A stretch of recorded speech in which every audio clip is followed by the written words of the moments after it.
What we learn is for a moment, because this recurrent fluorescent things that enable smaller molecule to survive in the harsh condition of the interstellar medium, first has been discussed in the realm of the cyanopolycyclic aromatic hydrocarbon molecules, but we have heard talk where this is also something that seems quite common in carbon cluster, in bare carbon cluster, and it also seems that from the last result from Mark Stockett and James Bulls, that is not really something that is embedded into the fact that you have a cyano-substituted group, but it also occurs for bare pHs. And I think this is really an important thing that will reshuffle the card on what are the size limit for a molecule to be able to survive, and again to account for diffuse interstellar burn maybe. I like to see it also people from different communities which are coming together. So for example, this talk about this vibrational heating of the CO crystal, I liked a lot this talk, since it was coming from more from another background.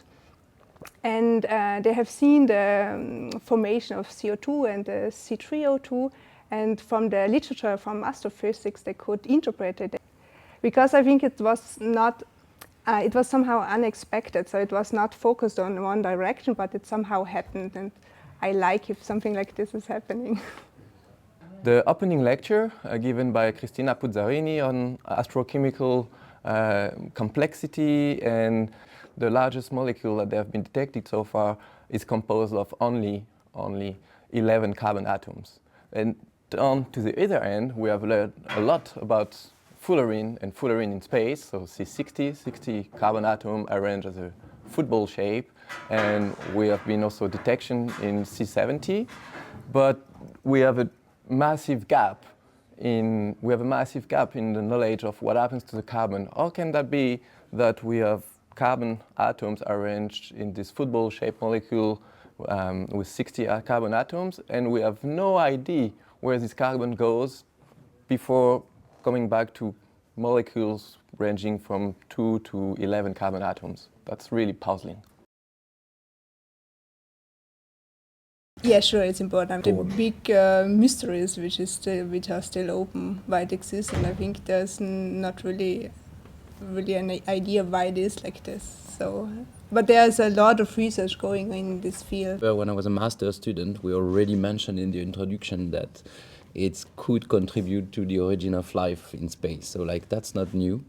It's getting broader and broader, I would say, and more accepted by the community. That's like, yeah, meteorites could have been the seed of life on planetary systems.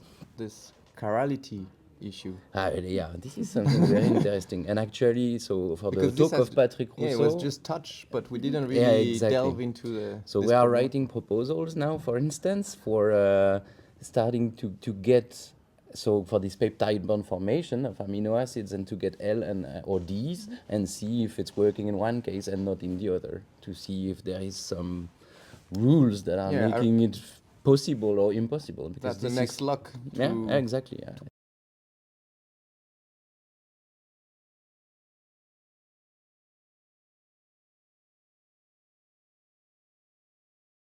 Astrobiology, or whatever they want to call it, is becoming a field, and there were no representative of this field, for instance, at this conference to educate us on those questions, on those matters.